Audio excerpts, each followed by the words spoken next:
Hello, I'm Martijn Graat and this is Does Logistics Matter? A podcast on trends and innovations in supply chain and logistics. Answering yes to the question today is Svilen Rangelov, co-founder and CEO of Dronamics.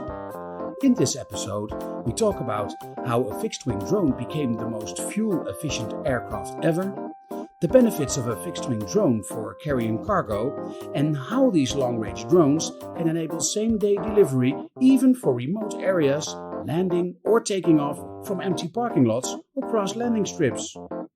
Please enjoy my conversation with Svilen Rangelov. Svilen, welcome to the show. Thank you, Martijn. Really great to be here. My first question every episode is, does logistics matter? Absolutely, it matters. When we started the company, one of the inspirations was my background is in economics, and I found a lot of research that says, if a developing country increases the conditions of its supply chain by up to the median of all developing countries, this will have a greater positive effect for its economy than any political or economic measure they may take. So they can cut taxes, eliminate tariffs, privatize, all these, textbook in economics plays, but nothing makes as much difference as actually enabling the free flow of trade and goods. So that's what I found extremely exciting. Oh yeah, I didn't know that. That's cool. So the topic for today is drones, and if you follow the logistics news, they're in the news obviously because it's one of those. It's a techie solution that's popular. It's drones, robots. That's the things that people like, and we're always seeing we're seeing drones delivering packages or pizza or sandwiches, things like that. Last mile. Is that what your company Dronamics does as well? No, we took a very different approach. When, in fact, shortly after Jeff Bezos went on 60 Minutes back in December 2013 and announced that Amazon is going to use those small drones.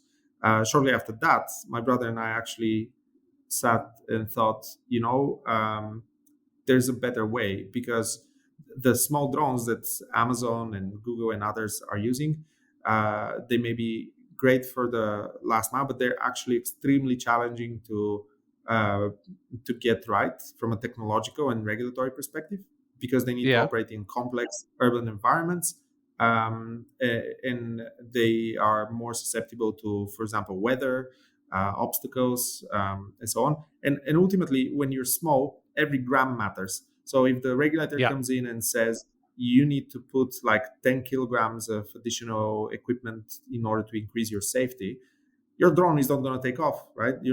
Just the math is not going to work out. But if you put it on a large machine, then you're going to swallow that, right? But you're still going to have a flight, and you're still going to have a business model.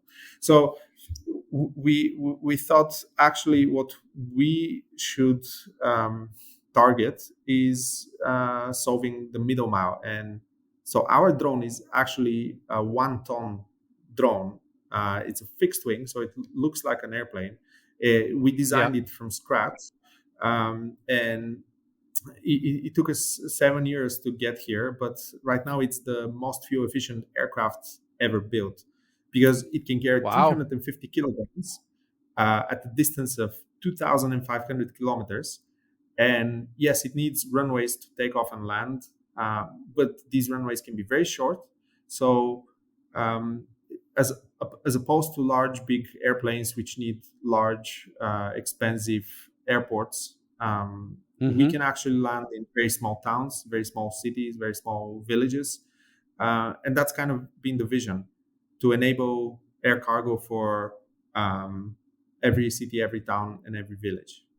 So you're saying 2,500 kilometers. So what's how does that compare to So where's the rest in terms of distance? Yeah. So small drones typically they can do between 5 and 80 kilometers. I mean, and that's really depends Yeah, on their shape, and they can just carry 1 to 5 kilograms. So that's why they're last mile, yeah, right? You place an order online and they just bring it over to you, and they replace a courier with a yeah, van or a bike. Um, there's other companies trying to do cargo drones that are larger, but we have by far the longest range. And a lot of the other companies with the larger vehicles, they can go only within like 300 miles, so up to 500 kilometers, and that's a stretch because they use electric propulsion and because they take off vertically, and that's not an efficient way to fly. So they're very, very limited in that sense. ah, okay. Yeah. So how is your drone powered? Well, we took a different direction. We realized, okay, electrification will happen one day, but it's not here yet, right? So Yeah. there's no certified commercially available uh, electric engines. So w- we decided not to wait and to start with what already exists and is proven and works very well. So we started with a piston engine made by Rotax, and their engines are on large military drones, but they're also on 60% of the single and two-seat airplanes around the world. So anywhere you land, like even in the most remote places, in the smallest villages, people have seen this engine already and they know how to service it. And it uses actually regular gasoline, so not even jet fuel. It runs on the same thing that you would put in your car, and that makes it also Oh easy wow. for such remote places, because in those remote places you may not have reliable electricity, right? So, and the way to you would charge a battery would be still to pour a fossil fuel into a generator. So Yeah, yeah. anyway, we start with this, but the exciting developments are that actually this engine was demonstrated to work on 100% synthetic petroleum just recently by another team, and also it's certified to run on some biofuels, and ultimately that's how we have a path to carbon neutral flight, and we can do that starting today. So what were the first applications that you looked at? Because uh, when I first thought about drones and delivery, one of the first things that I saw was problems in urban areas, because it's just, it's things coming from above. It's dangerous. It's complex, and I saw applications for remote areas, I guess what they're doing in Africa with also smaller packages, with medical equipment and things like that, and bringing cargo to areas that are impacted by, I don't know, a flood or an earthquake. So, what were your first thoughts when you thought of this drone? Was it in that direction, or were you already thinking about this middle mile? So my brother, who's an aerospace engineer, and we're from Bulgaria, and we were raised during the 90s, where Bulgaria had just ended its communist regime, and these Mm-hmm. turbulent times coincided with a lot of financial turbulence and a lot of there was the embargo with neighboring Yugoslavia. There was hyperinflation and so on, like interesting times. But they all kind of made us really aware, even from a childhood age, that whenever you're on the periphery, yes, we are in Europe, but we're on the periphery of Europe, and whenever you're on the periphery, you're not getting the same great deal as somebody who's in the core, and Yeah. and that's true on a national level, right? So let's say a country like Bulgaria, the only place that it gets air cargo is Sofia, so the capital. But then there's 4 million people who don't Hmm. get air cargo connectivity, and this air cargo that comes into the airport needs to continue on a journey. So it just adds more cost and more cost. And when you look at more developing countries, you realize that okay, so if somebody lives in the main gateway, the port city or the capital city, the cost of consumption there is much lower than the cost of. There's a lot of added. Shipping becomes essentially a tax if you live not in the center, right? And Yeah. and that's a tax both on what you consume, Hmm. but it's a tax also on what you produce. It makes you less competitive. If you want to produce a good and sell it in the big city, you have to kind of absorb that shipping cost because the consumer in the big city, Yeah. can just go to another producer from their big city. So eliminating that fat, that shipping tax, has been our passion, Hmm. and um, and so while we are excited about cases like urgent spare parts delivery, uh, pharmaceuticals, emergency response, and so on. What we're trying to build is a Yeah. long-term solution so that, again, every city, every town, every village will have such a drone port gateway and will be instantly connected with all the other cities, towns, and villages in an aerial connection. And there we can just let the marketplace decide, who buys from where, who sells to whom, and a lot more of the value can not be siphoned up in these big urban areas, but actually can be in those smaller tier 2, tier 3 communities. So we are starting with our partners, DHL and Hellman. So in the initial phase, we are working with forwarders, and the initial use cases we've identified are shipping spare parts to, for example, for the mining industry, for the maritime industry, AOG, and so on. Um, Also some pharma, but ultimately we want to be relevant for e-commerce and essentially all commerce. Yeah. So if you would, so if we would look at all the ways that it's possible to transport cargo from A to B now, so what modality or what type of transport would be your biggest competitor?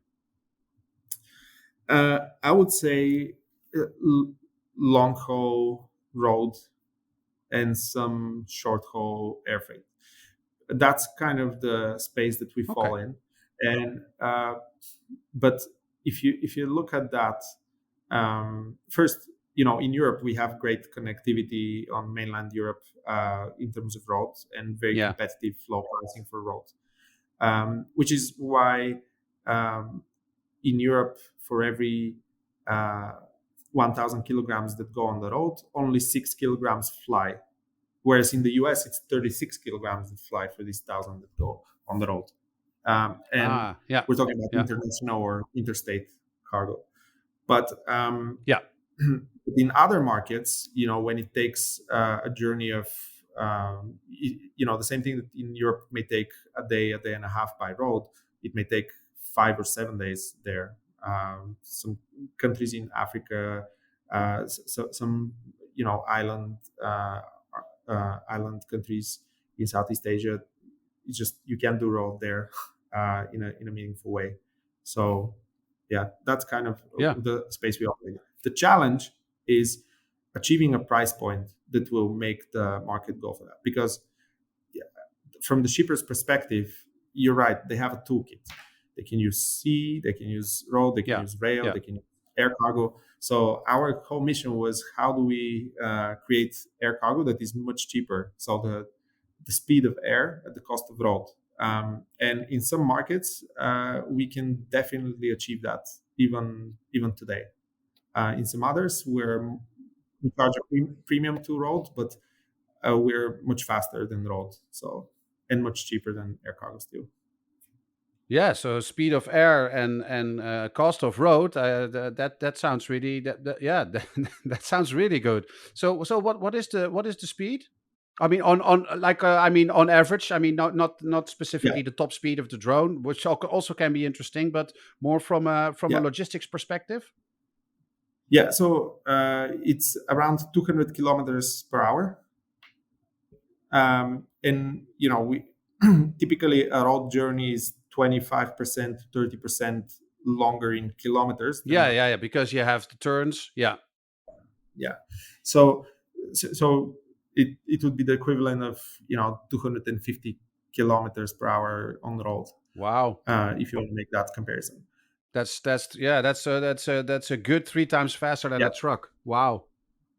easily, yeah, Yeah. that's Easily. when it's on the highway. Yeah, yeah, yeah. No, yeah. You're right. You're right. Because you need highways then. Yeah. No. You're so right. Yeah, Yeah. yeah. And also, so we are not relevant for journeys of, I would say, less than 250 or 300 kilometers, Yeah. unless those journeys happen to be over water. um, but on overland journeys, because we are a middle mass solution, we need a runway on both ends, Yeah. and we're asking the customer to come in, and just doesn't make sense for shorter journeys. So that's why we don't really see ourselves as a competitor to any of the vertical takeoff,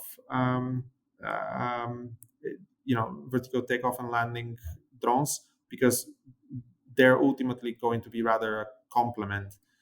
When we land at the runway, they're the ones that can take it for the last 50 kilometers or 100 kilometers So what's to the the customer. just this just popped up in my head. What size do I need to think about? I mean, I know I have and I have an idea about the weight of 350 kilograms, but what's the size? If you could like um, just name a commercial product in size that you could move. Well, actually, we chose 350 kilograms because that's how much you can fit in a small delivery van, right? In a Ah, Renault Kangoo, you can actually fit in kilograms. And here's the interesting part: on kilograms, it can fit more, but on volume, and we know nowadays everything being packaged separately and so on, yeah. volume is actually what matters. It's about 3.5 cubic meters, and so we took that 3.5 cubic meters and realize that we need to have that cargo density of 100 kilos to the cubic meter, which is the cargo density of e-commerce. Hmm. And that's how we designed the airplane. So think of it as a flying delivery van. Everyone is making flying cars. We're making a flying delivery van. Ah, nice. Okay. And what are your so what are your main markets? I mean, you need to fly longer distances, but that's already possible in Europe, or do you see it more in the US where the distances are really longer, or in Africa where the roads are much worse, or Asia, or Uh, Long term, it will be emerging markets that will benefit the most from that, yeah, and will be the biggest market. Southeast Asia is fastest growing e-commerce markets in the world. For example. But we are starting from Europe, and we plan to have global operations. So to be in all these markets that you listed, um, and the reason why we start from Europe is A, we're European. yeah.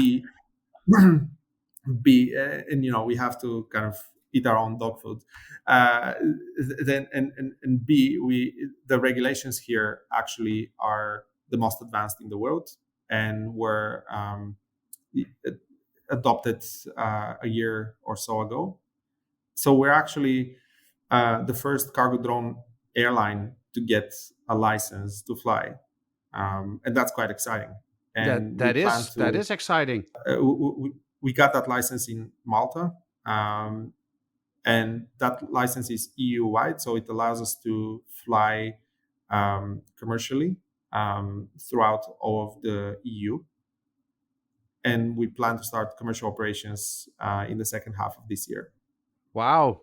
And this will be and this will be with the partners that you mentioned. Will it be warehouse to warehouse, or will you start airport to airport? We'll start airport to airport. We'll fly from Malta to Italy first, and then expand it to Italy and other markets in, in cooperation with DHL and Hellman first. But there's also a number of other customers that we have in the pipeline. both forwarders but also end customers like Fortune 500 retailers, companies in the pharma, fashion, electronics industries. Yeah, it makes sense to me as well. From a I don't know how to say a proof of concept kind of way that you start from an airport, because the airport has. I mean, they actually have runways. They know what they're doing, and they know how to manage incoming flying objects. So I guess it makes sense. But it's if I understand you correctly, it's not per se the direction you want to take. You want to be able to land at other spots than airports as well. Yeah, you nailed it. That's correct.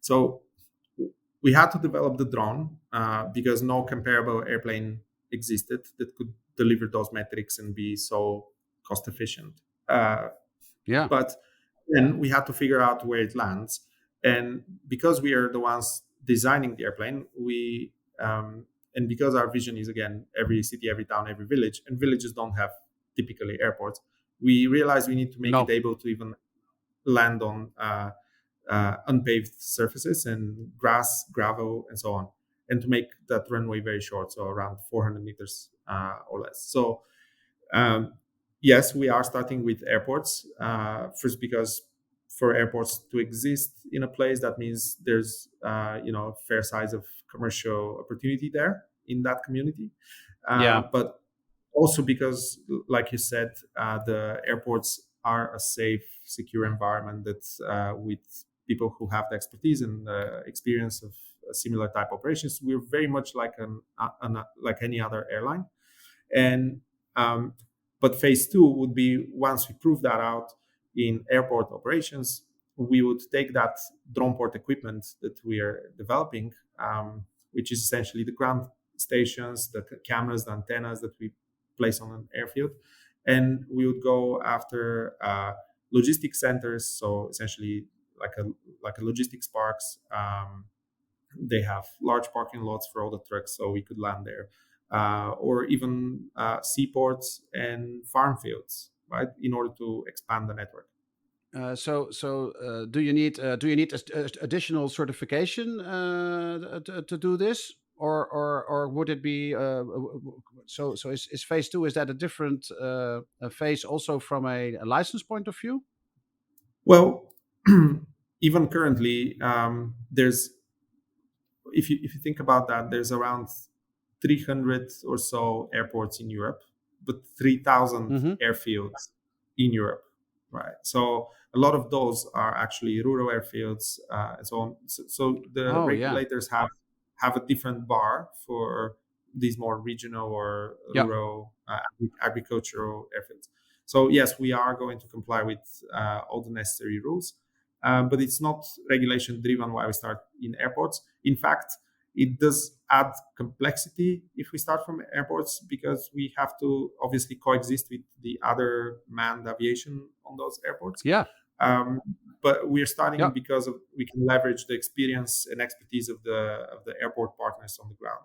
And like I said, because they can bring also other commercial value, and when you can start thinking about, okay, all those big freighters that fly, that come from China, for example, into Europe, they cannot, like, they land in a city, for example, in Liège airport, which is Ali hmm, Babaska, but they do not have the flying rights to then continue on from Liège and do those feeder flights because of foreign ownership restrictions. We can do that. We can be that feeder airline because we're much smaller pieces, 350 kilos instead of yeah. 100 tons, and we can actually do that last leg, the feeding after parcels have been like after cargo has been deconsolidated. So there's a lot of opportunities at the airports as well. Svilen, your drones have no pilots, at least not in the drones. Are they 100% autonomous? You're talking about stations installed on what did you call them? Pod? The drone ports, the drone ports, Yeah, ground drone station. ports.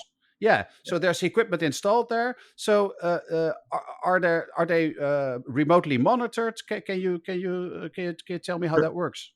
Yeah.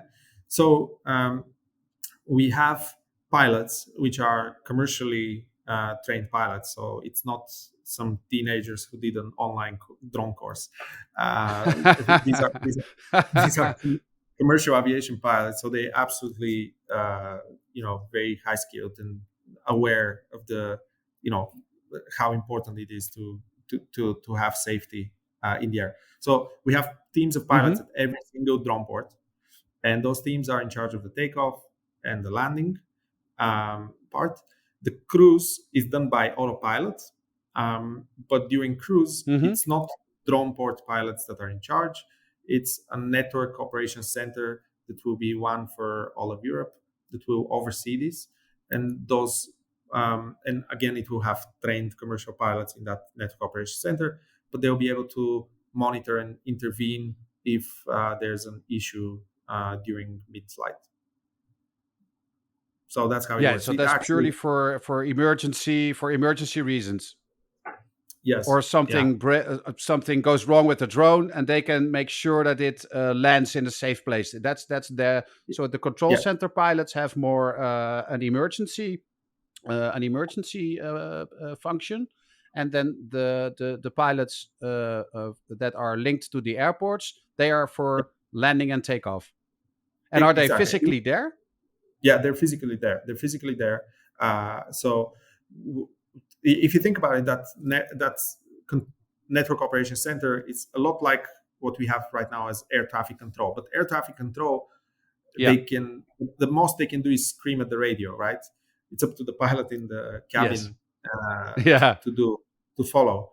But here they will have full control to make draw, and we have a number of contingencies and so on. There's a lot of redundancies in those systems in order to make sure that if one or two systems or there's some failures, that we can still uh, maintain safety and land safely and continue on. Yeah, I mean that's clear. You would have never become the first licensed cargo drone company in Europe. Is it in Europe or in the world? Uh, it- well, to our knowledge, the world, but yeah, Even better. But you're starting in Europe, we're starting in which is Europe. cool as well. I mean, I'm from Europe, so you're making Europe proud in that sense. But it makes Yeah, sense. and You would have never gotten that license if you didn't have all these redundancy systems. Has to yeah, be and safe. see and by the way, this is a great example of how Europe can be a regulatory leader. I know a lot of people tend to quote this as a negative with EU and regulations about this and that, but when Yeah. those regulations are like that and they actually enable industry, it's a total net positive. So great job to the EU. Yeah, I fully agree. And so there's one thing that made me think. You always have people living relatively close to airports. They're always complaining about the sound. Now, when you live too close to an airport, you know what to expect. And I expect your drone not to make as much noise as a freighter, but you're going to be flying, landing, and taking off you're saying smaller rural areas as well. So should people in rural areas be worried about droning? I mean, about the droning sound, or is that?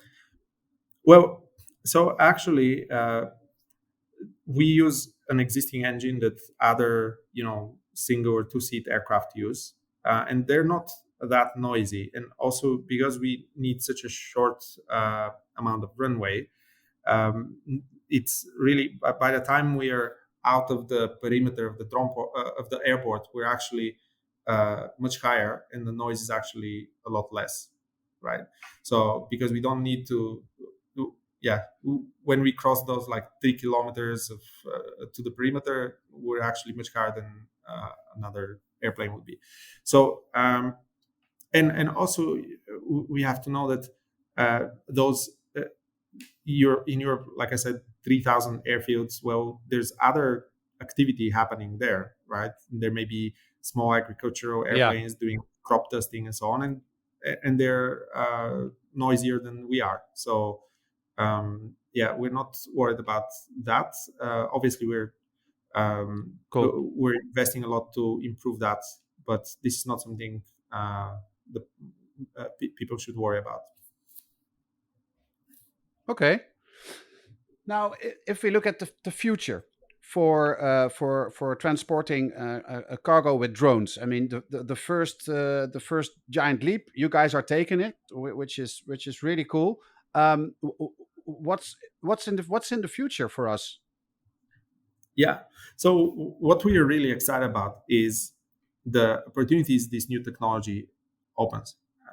When the pilots remain on the ground and do not travel with the vehicle, you actually get a lot more ability to do point-to-point network instead of hub and spokes, which means that you could be a lot Mm-hmm. more can be much more responsive to demand. What I mean by that, right now, all these logistics companies, they invest a lot in predictive analytics, and the airlines as well, Yeah. telling them how much cargo they should expect tomorrow from a given city. But when their airplanes are 20 ton, 60 ton, 100 ton capacity, there's not much they can do if they have an extra 2 tons or they miss 20 Yeah. tons. Whereas with this, because it's a smaller form factor, it's like a smaller pixel. You can achieve much higher resolution, and you can fly at near full capacity almost every time. Because if today you have 20 tons, but tomorrow you have 2 tons, you have 18 tons worth of drones that you can send to another destination where that extra 18 tons will be taken from. So that's going to bring a lot of efficiency. It's going to reduce emissions because you're not using the same huge machines to carry, like, to be half empty. Uh, Yeah. and that's one part we're very excited about. And the other part we're very excited about is actually shortening the supply chain. When you think about what happens now is, there's goods manufactured in Asia, and then they go on sea, and then they get into these big fulfillment centers. But from those big fulfillment centers, they deconsolidate and go into these country fulfillment centers. And then from that country fulfillment center, they sit around. There's a lot of sitting around of those packages in places where you don't really know if the customer is going to buy them, and the customer buys them, weeks after they've been produced, and so there's a lot of inefficiencies in that model and a lot of steps and a lot of handoffs. Whereas with this, as soon as the ship arrives at the port, they can sit at the port, and because it's a cheap same day air capacity that we can do, you actually can increase the same day coverage to hundreds of kilometers, and you basically can cover all of Europe in the Yeah. same day. Whereas right now, Amazon Prime, the limit of same day coverage is 1.5 hours drive with this. So what that Yeah. means is they need to stock inventory in probably 100 points around Europe. With us, they can stock it only in one point and just ship it only when it's demand. So that's quite exciting. It also means that small merchants don't need to, sell wholesale. They can get direct to consumer, and they can ship direct to consumer only when the consumer paid them. So that's quite exciting as well. That is exciting. Those are huge supply chain improvements. Svilen, thank you. First of all, I didn't even say this, but congratulations on being the first drone company to get this cargo license. You guys have a very exciting product. I can't wait for one to land in the area of Rotterdam. I'd for sure like to see one. Like to see one in operation. Thank you very much for teaching me so much about drones and widening my I don't know, my view. Yeah, my view of it. Thank you. Thank you. Well, thank you so much for the wonderful conversation. It's really great to be able to talk to you. Thank you for listening to Does Logistics Matter? For more on trends and innovations in supply chain and logistics, visit our blog on logisticsmatter.com. If you want to be a guest on this podcast, please send an email to martijn@logisticsmatter.com. That's MARTIJN. Or connect to me via LinkedIn and send me a message. This podcast was produced by Dimitri Vleugel. The music is based on a sample by Ruggerman and produced by Michael Spengler.